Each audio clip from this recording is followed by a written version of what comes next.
So, good afternoon, everybody, and welcome to this third international Big History Conference titled Building Big History, Research and Teaching. My name is Esther Kwadakkers. I'm a lecturer in Big History here at the University of Amsterdam and also a board member of the International Big History Association. And on behalf of the International Big History Association, I would very briefly like to thank a few people before we officially open the conference. First of all, I would like to thank you for attending in such great numbers. So, thank you for being here. Secondly, I would like to thank all the members of the IBHA Programming Committee and Conference Organizing Committees for their hard work in putting this conference together. I won't mention any names because I'm going to take this brief, but you all know who you are. Thank you very much. Thirdly, very briefly, I would like to thank our assistants, Melanie and Jasmijn in the back, and our volunteers, who are working hard to make this conference into a great success. And last but not least, I would like to thank our university and our Institute for Interdisciplinary Studies in particular, for supporting our plan to host this conference so enthusiastically.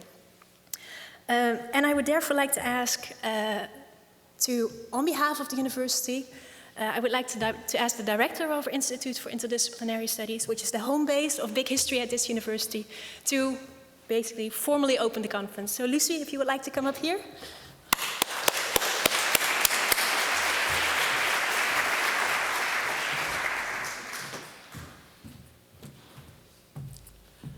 Well, welcome at the University of Amsterdam. We are so proud to host the third International Big History Association Conference, the first outside the United States. And the title is Building Big History, Research and Teaching. Big History and the University of Amsterdam have a long history. Not 4.7 million years ago, the period Big History describes, but 24 years ago when Johann Goudsblom visited David Christian at Macquarie University.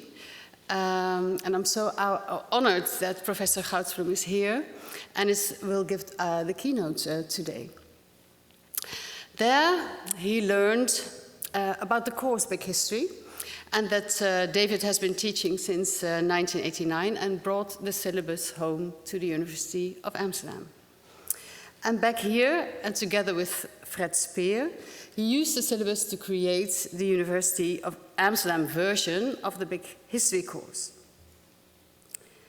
The way history was taught was unprecedented at the university, and a great example of an interdisciplinary approach where humanities, social sciences, and natural sciences all equally contributed to the big picture of the world.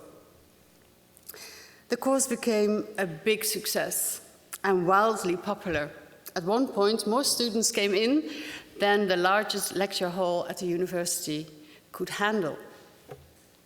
To cite a law student, this course is what I expected science would be about.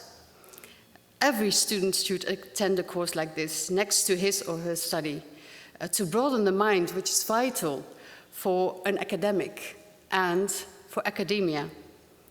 He mentioned the motto of the course, the poem Time of Vazalis, which also impressed and inspired him. Unfortunately, I couldn't find a translation in English, so I can't cite the poem. But a lot has changed since then. Johann Goudsblom retired in 1997, and Fred Speer was joined by Esther Kwadakkers in 2006. The original Big History course still exists and is still popular, but no longer the only one. The University of Amsterdam has developed several different Big History courses at several different universities throughout the Netherlands. On top of that, other institutes, other universities, applied universities, and very importantly, high schools have recently started doing so as well. As a result, the Netherlands now has one of the highest densities of Big History courses in the world. And we're very proud of that. And I'm not sure if Johann Goudsblom had expected that when he brought back the syllabus from Sydney. And we in the Netherlands are not done yet. We intend to help Big History develop further in the upcoming years. Here at the University of Amsterdam, we recently created another permanent position in Big History to safeguard the future of Big History at the University of Amsterdam for the years to come. We've been working on developing open online content, a Big History MOOC together with eminent UVA professors, the Free University and Naturalis, will start in September. And we are working towards a minor to offer students the possibility to deepen their knowledge of Big History. Others are working really hard to incorporate Big History into our high schools and even in our primary school curriculum. So world domination for Big History, isn't it? Yeah. While doing so, it is of course necessary to learn collectively. That is what we hope to achieve in the next few days. We hope we will all be able to share and build on each other's ideas so that after the conference we all go home inspired and eager to further develop Big History, both in terms of research and teaching. I want to end with the last 3 lines of the poem, which I couldn't resist to translate, at least a humble attempt to do so. How could I not have known this, not seeing it more clearly, earlier in time? How can I ever forget? I wish you all an inspiring conference.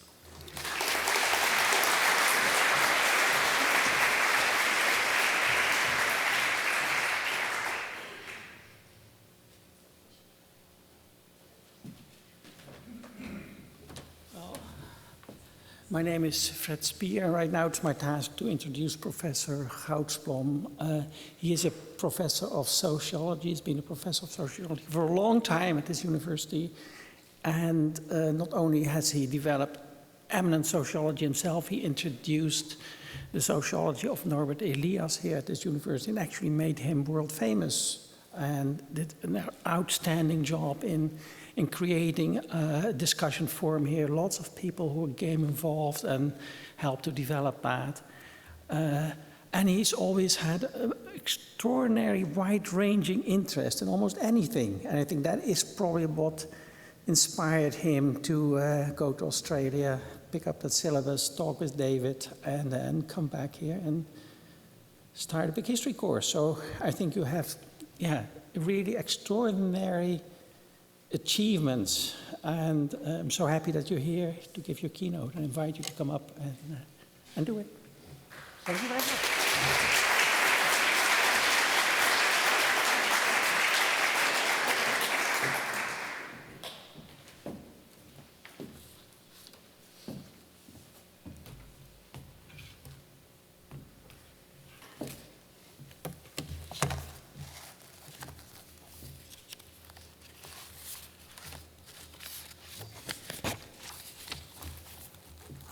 Ladies and gentlemen, Fred, first of all, thank you for your kind words.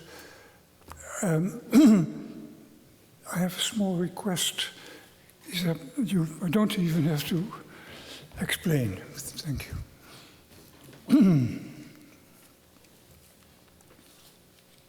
Yeah, thank you.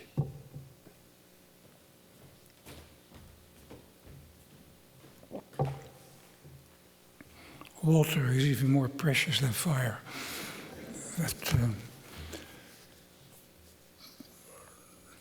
Fred did not announce a title, and that was for good reasons, because preparing this lecture actually amounted to 7 titles in search of seven titles in search of a lecture. But the 2 that play through each other and that are recognizable, I think, are, first of all, fire and the expanding anthroposphere. And the other title was Big History and Sociology. I have the feeling that my voice is not what it should be. Can you all understand me?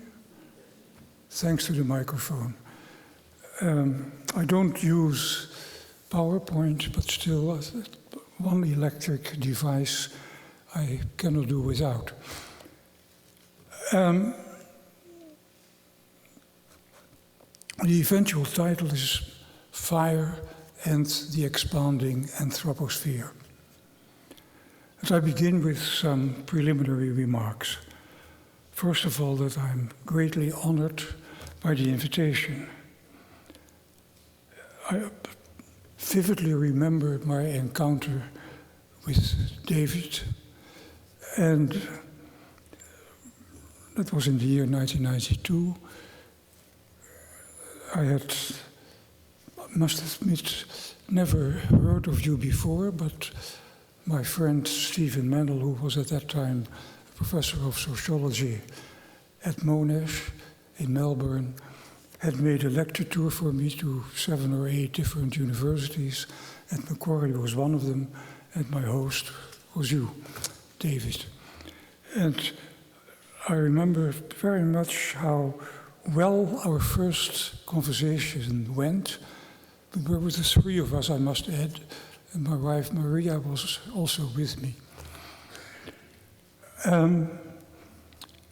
But I was immediately fascinated by the project of Big History, as at that time primarily an educational project. And I have continued to wonder how big history could be applied to my own discipline, sociology. It made me realize that sociology actually started as a truly big science and then shrank to its present limited size, limited not in the number of students and teachers, but in the scope of its content. The founding fathers, Auguste Comte and Herbert Spencer, had started big. Both were, by the way, natural scientists by training. Comte came even before Darwin. When Darwin later read about Comte's ideas, he found them thoroughly congenial. Comte distinguished 3 major stages in human thought, corresponding to major stages in human social organization. First, there was inevitably a stage dominated by theology, then a second one by philosophy or metaphysics, and a third one in historical sequence of emergence was science. The scientific age of positivism was within sight, Comte said. And the whole system of sciences that at that time in France were taught at the university could be traced back to this sixfold order in which these various disciplines developed. According to Comte, following the principle of increasing complexity. Mathematics came first, and sociology, enveloping it all, came last. Spencer, a contemporary of Darwin, collected far more empirical material than Comte and ordered it all in an elaborate evolutionary scheme with alternating spurts of differentiation and integration, applicable to every aspect of the known world, from cosmology to sociology. As I have told David before, I think that both Comte and Spencer deserve a name in the intellectual pedigrees of big history. They can also be hailed by sociologists as the founders of truly big sociology, a branch of sociology and social anthropology that was never completely cut off, but cultivated only by a few lone scholars such as Gerhard Lenski and Norbert Elias in sociology, and Leslie White and Marvin Harris in anthropology. Spencer, by the way, did not go out of his way to make himself popular with historians. In his autobiography, he stated that sociologists stood to history as a vast building stands to heaps of stones and brick. And, I quote literally, the highest office which the historian can discharge is that of so narrating the lives of nations as to furnish materials for a comparative sociology. That was not very good, how do you call it nowadays, public relations. Let me now turn to the idea of big sociology. It is applicable without any doubt to early sociology. And ever since the beginning of the 20th century certainly, and even stronger after 1945, the time perspective of sociology was shortened. And after 1945, a sort of frozen picture of the social world was adhered to. Social change was seen as of secondary importance, relevant mostly for countries that had to catch up in the process of modernization. Everything not immediately recognizable as social was rejected, and this aversion was strongly increased by a strong suspicion of biology, which was then associated with thinking in terms of race and with eugenetics as practiced by the defeated enemy, the Nazis. Much was made, I remember it vividly because I was a student at that time, much was made of the alleged dilemma nature or culture. It was treated as a binary distinction, a binary opposition, which it is not. I think it's much better to replace it by nature plus culture. What we call culture can only coexist with nature, and whereas nature can exist independently of culture. Nature is a precondition for culture and should be recognized as such, not left out for moral or political reasons. Partly because of this same one-sidedness, sociologists have also kept themselves away from fire. I earned the exceptional distinction of being satirized in one of the most serious journals that ever existed, the Dutch Journal of Sociology, Mens en Maatschappij. But it satirized an interview that I had given. So that was the exceptional distinction I mentioned.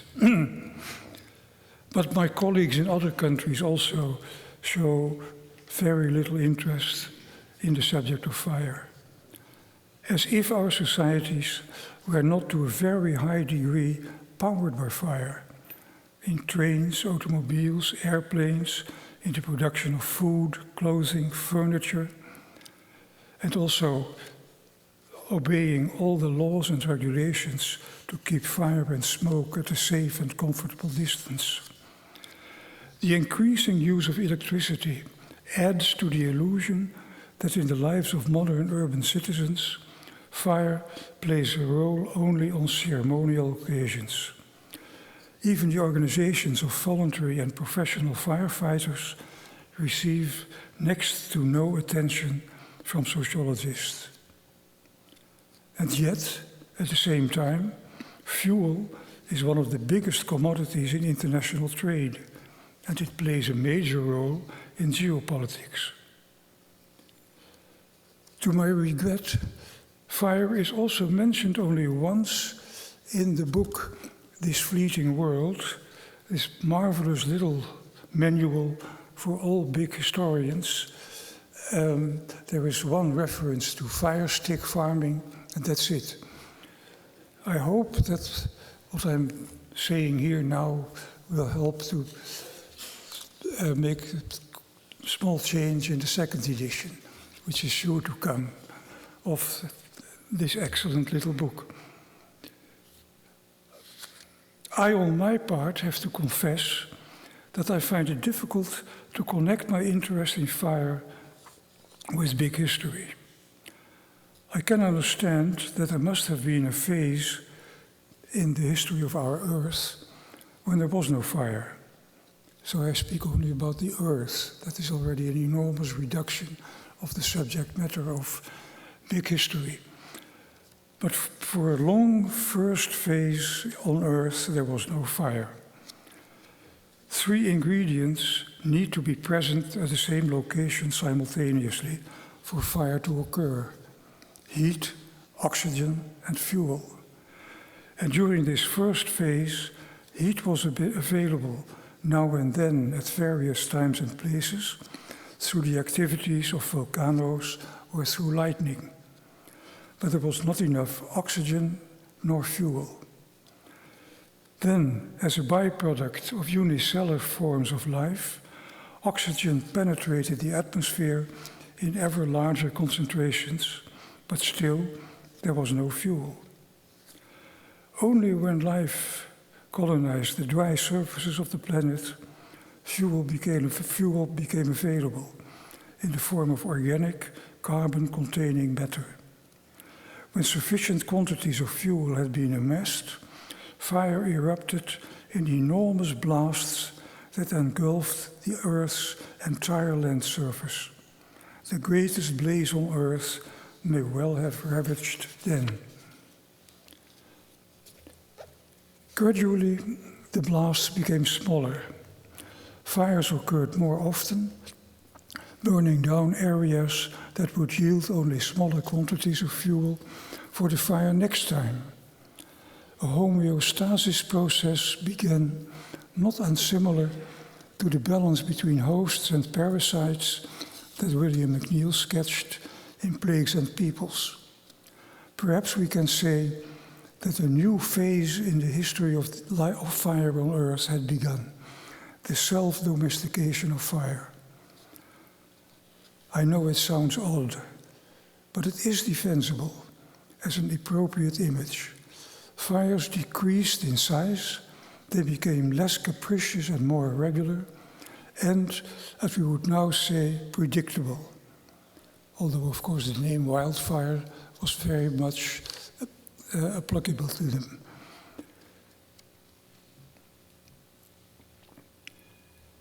I shall not be offended if you reject the idea of self-domesticating fire, as long as you agree with me that the phenomenon, I mean, is worth considering, if need be by any other name. As a sociologist, poorly educated in the physical sciences, this is about all I have to say about fire that might be relevant to big history.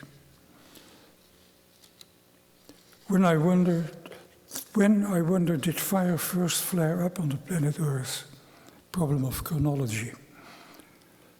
My colleague in geology, Peter Westbroek, lent me a book by the Earth System scientists Tim Lenton and Andrew Watson, Revolutions That Made the Earth, published in 2011. From that book I learned that the oldest evidence of fire on Earth dates from approximately 425 million years BP, before present, about 100 million years after the emergence of plant life. Starting around 370 million years before present, the proportion of oxygen in the air became so high that worldwide forest fires could occur. I think the same dates approximately are mentioned by Fred Speer in his book on big history.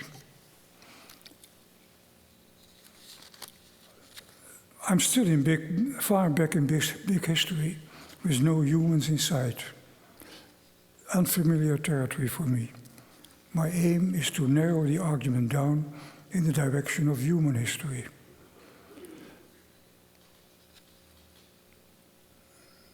And I wonder, the question will return several times, why fire is such a neglected object of study, except in highly specialized academies for firefighters.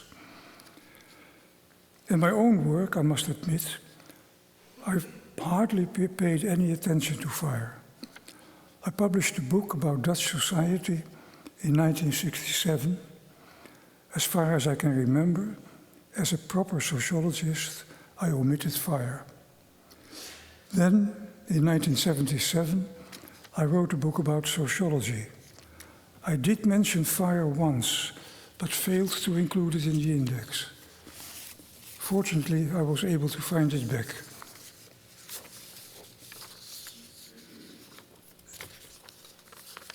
It's one paragraph. Controls over nature, as well as controls over other people, are closely connected with self-control.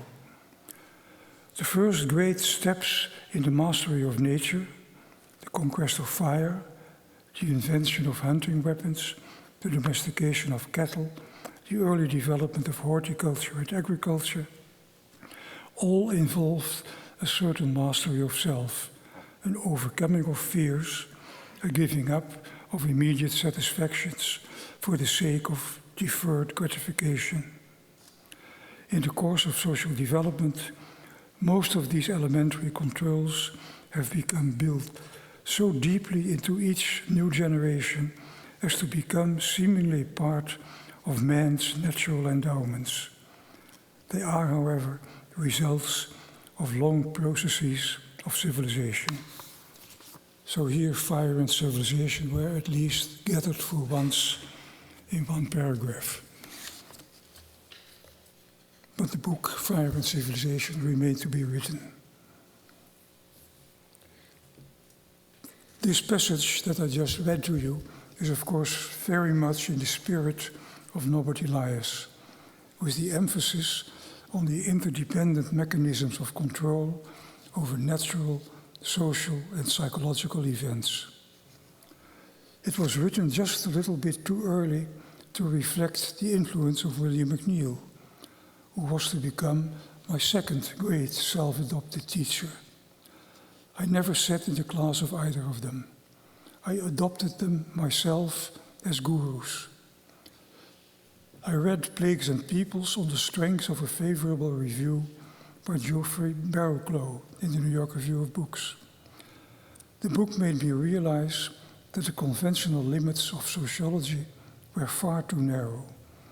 They left out the long past in which the human world changed to its present shape, and by focusing only the intraspecific relations among humans, sociologists also deprive themselves of the opportunity to study the mutual relations between humans and other species, be they mammals or insects. In the ecological sphere in which humans live and have their impact on other species, the anthroposphere, fire is something very special. It's dangerous and destructive, but it can be brought under control.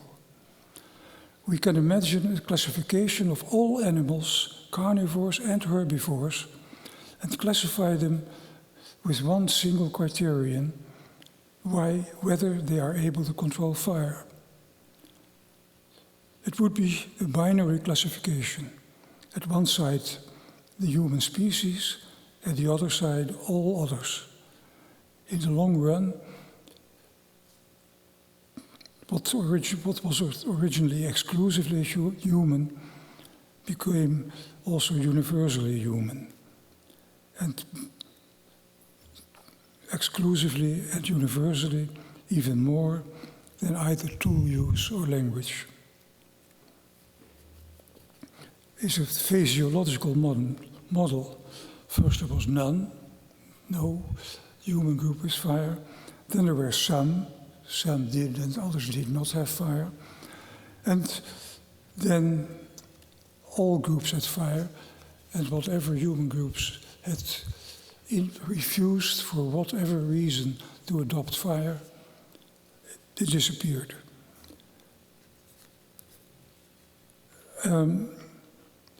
Maybe the whole process of acquiring fire and controlling it could be a sign of harmonization. It's an open question, but I know questions are invited for this conference, and this is a good one, I think. Of course, gaining control does not mean absolute control, nor can it be reduced to a single event, an invention. As the primatologist Francis Burford argues, there must have been a very long-term association with fire before control began.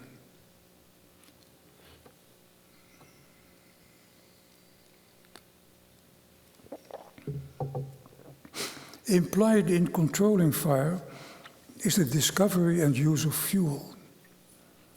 Everybody, including economists and economic historians, nowadays recognize its enormous current importance. But I rarely find references to the fact that the same materials, coal, oil, and gas, that are today of such vital importance for world trade and for geopolitics, have no positive value whatsoever for any other higher animal, whether mammal or bird or fish. I'd like to make a variation on a well-known statement about dirt by the British anthropologist Mary Douglas. Dirt is matter out of place. This is, of course, a completely anthropocentric definition. But in a similar fashion, we can say that fuel is matter fit for burning. It's a special kind of matter which can be defined in terms of its function for us humans. I like to use the word matter as part of a triad: matter, energy, information. The first time I referred to this triad was in the opening sentence of a book on environmental history. That sentence went as follows: human life, like all life, consists of matter and energy, structured and directed by information. I sent a copy of the book to William McNeill. As I expected, I soon received his reply. He wrote me that he had enjoyed the book. He appreciated in particular the first sentence of my introductory chapter. I immediately looked up that first sentence again, meanwhile wondering if perhaps McNeill had only read the first chapter, or the first page, or the first paragraph, or the first line. Or was he right? Was it a significant observation, caught in a few seemingly casual words? I think the latter is true. I have used the same statement often since. I added a few more words: specific combination. I would say that human life, like every other form of life, consists of specific combinations of matter and energy, structured and directed by information. Every form of life, from bacteria to whales or sequoias, consists of matter, occupying space, obeying the law of gravity. It is driven by energy, which makes it grow and capable of adapting to changes in light and temperature. And all its behavior is directed or guided by information. Information is the most difficult of the three terms to delineate. I use it in the very general sense first developed by biologists, in which it can refer to codes contained in DNA, as well as to knowledge acquired by learning by humans, by other animals, by plants or trees. My favorite example of what I mean by information and with the whole triad of matter, energy, and information, can be found in my house. It's a grandfather's clock made around 1900 that I wind up once a week. The clock has been manufactured around 1900 by human hands, and its spring has been wound up by a human hand, mine, and that hand has transferred a tiny bit of energy from my living body to the clock. The clock was built and continues to serve as a means of orientation. It tells me what time it is, where I find myself in the worldwide configuration of movements that we all experience as the passage of time. Long before the internet, this mechanical clock was already part of a worldwide web of information, time measurement.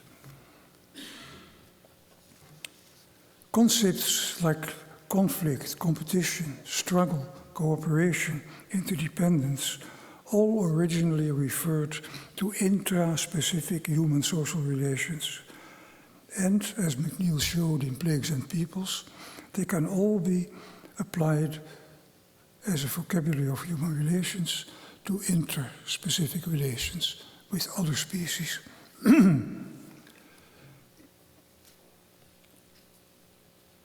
Thus, Plagues and Peoples provided for me a model of interspecific relations with rats and lice affecting human affairs, and this is the important point, human affairs affecting the lives of rats and lice. I remember teaching about this subject shortly after the book had appeared for a class of sociology majors. When they got the point, two radical Marxist students stood up and ostentatiously left the classroom, instead of simply blaming capitalism for the oppression of the poor lot of peasants. I presented McNeill's socio-ecological analysis, in which rats and lice played an even equally important and perhaps even more important part.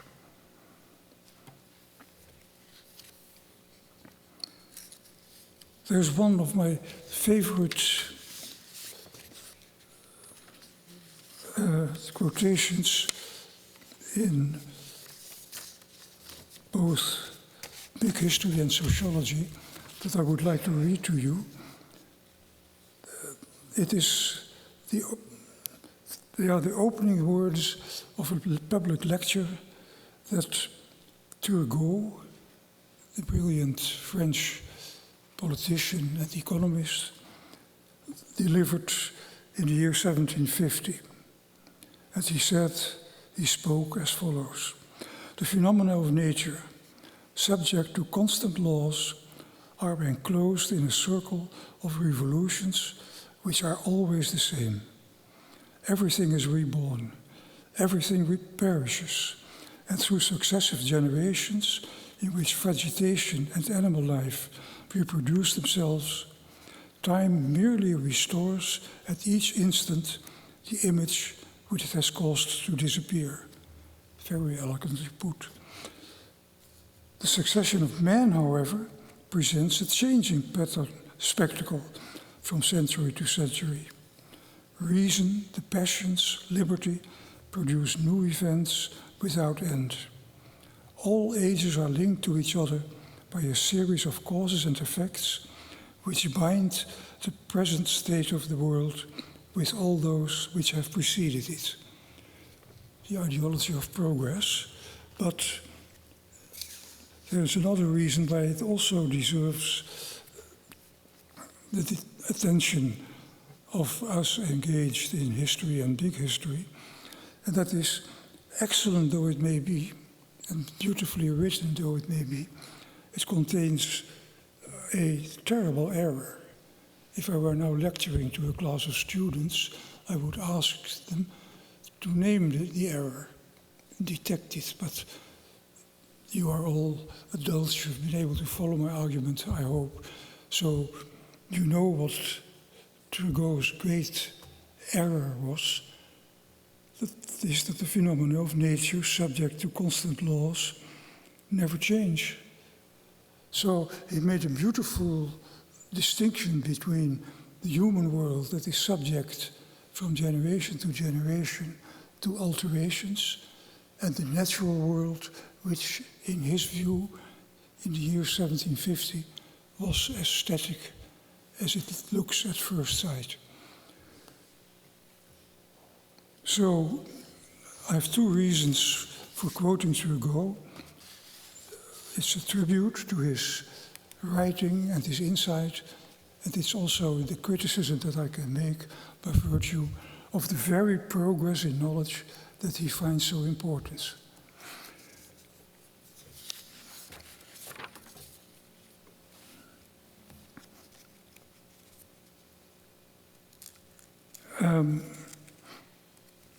I skip a few pages, as you see, and I want to return to the theme of big history and sociology. How does sociology fit into big history? Well, that should not be difficult to answer. The rise of sociology is part of human history, and as such, a part, no matter how tiny, of big history. This should be obvious. But now for the highly non-obvious mirror question. How does big history fit into sociology? If it does so at all, I must humbly say. Well, I think to begin with, we can play the same trick with sociology that David Christian played with history. We let ourselves not be inhibited by modesty and add the word big. There is a sociological principle, well known, to the effect that when people call a situation real, it will be real in its consequences. By calling something big, we make it big. This is not complete nonsense, although it comes dangerously close to it, but sometimes it works, this principle. But I prefer to give a more substantive answer. Sociology as an intellectual discipline began its career in the first decades of the 19th century. In 1838, the word was first launched in print, and we know who invented it: Auguste Comte. Good old Comte, I can now say after I mentioned him several times already. And he did so by combining philosophical argument with what was at that time state-of-the-art knowledge of contemporary science and scholarship. And the sociology of big history should include a sociology of knowledge, similar to that which Comte and his predecessor Turgot also embraced, in which we recognize that no matter how far we bend ourselves toward a stage, toward a position that has nothing to do with humankind anymore, where we cannot be accused of anthropocentrism, there's no position that we can then occupy and from where we can proudly communicate, we are there. No, we can't. We are captured in this anthropocentric position.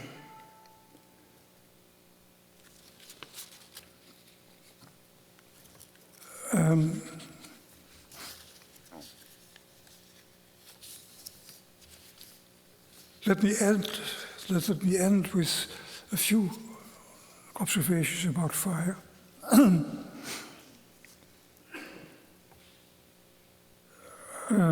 First of all, there is an intriguing question of when and where fire was first used by humans. And if we were able to answer those questions, we would know the chronology of human fire use. For archaeologists doing actual research in the field, these are the most important questions. Recently, there has been a great deal of movement in this area. For several decades, the oldest sites containing traces of human fire use were supposed to date from about 250,000 years before present. But in the last few decades, sites in Israel and South Africa have shifted the boundaries of accepted evidence for oldest human fire use to 700,000 to 800,000 years. And I think it's unlikely that the near future will hold no further extensions in store into even earlier times. In the second half of the 20th century, there already were some outsiders, not archaeologists, who postulated that humans might have lived with fire for a far longer time. These heretics against archaeological orthodoxy have been joined in the 21st century by at least two new discussants, Francis Burford, whom I already mentioned, and Richard Brangham, both of them primatologists. I find myself in great sympathy with their stance. We share an interest in the problem of what made humankind different from other animals in so many respects, including this one criterion of being able to control fire. Today, the interests are often primarily directed at what we humans have in common with other animals. This is a reaction against the view that was dominant until well into the 20th century, expressing a sense of great superiority of the human species over all other species. The change of opinion has been very evident in the field of biology. One of the most prominent experts is the primatologist Frans de Waal, who has written fascinating work on the group life of chimpanzees and bonobos. But I would love to read a similar report about politics and morality among those close relatives of us, written by a bonobo or a chimpanzee. That is, of course, no more than a facetious wish, but still, it may serve as a correction of stance leaning over too much toward what do we all have in common, the primates and we. There is, of course, a lot. Every human being can be described in that same very general formulation that I gave before, but at least as interesting are all the many differences. In my book, Fire and Civilization, I have made no claim to settle issues of chronology. They are beyond my own expertise, although I think I have shown my sympathy for people like Burford and Brangham.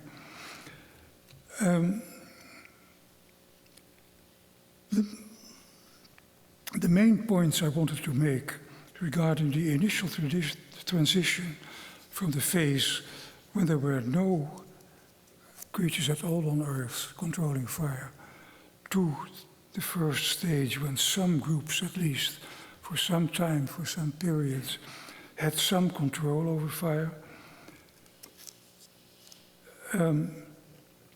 That remains a spectacular event, and it made, that is the first point I want to make about the book, where I would now give a different emphasis than I did at first writing. It set us on a journey as humans where we had two sources of energy. And again, we were unique. We use food, as every other animal does, and we use fuel. And most fuel is inedible to any other animal, as long as it is not used for a purpose, cooking or other. And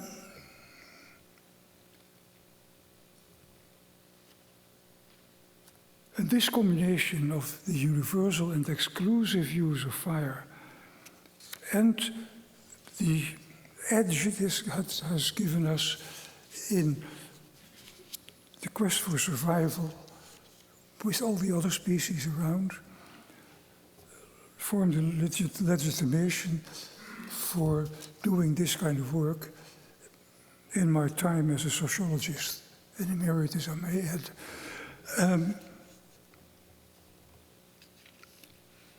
At first, when I accepted the invitation to give the opening address, I gave as a provisional title, The Expanding Anthroposphere. And I continue to see that that is a major theme on which I continue to work, I would almost say day and night, but every once in a while I have closed a particular chapter in my work, and actually I should have brought a whole book, but I was too lazy. It is a very heavy book. But my latest publication is a chapter in a book edited by David Christian, The Cambridge History of the World, and I have written a chapter on fire and fuel in human history. And I show how, it's a very bad image, but it occurs to me now, how the happy wedding between humankind and fire perhaps is becoming less and less happy and should seriously think about a divorce. And that is the coda that I wrote to my piece on fire and fuel in human history. And please allow me to end with reading that. It's 200 words. We humans are unable to predict the future, and we always will be. With an appeal to this observation that, like so many paradoxes, is only seemingly paradoxical, I shall end this chapter with a brief speculation. We have today a rapidly developing World Wide Web of information, which was never planned as such, but is the unforeseen result of a multitude of planned human actions and interactions. Reflecting about a possible scenario for a next stage in the history of human use of fire and fuel, it seems reasonable to suppose that unless very drastic changes happen, we will continue to need large supplies of extrasomatic energy, probably even a great deal larger than today. We shall have to restrain our habitual tendency to rely on fire and fuel. Instead, we may turn our efforts to a more direct and efficient use of sunlight than we have been able to achieve until now. If technologists could succeed in meeting this challenge, they could help build up a worldwide web of energy, connecting the northern and the southern, as well as the eastern and the western hemispheres, creating a network in which it would always be summer and the sun would never set. Thank you.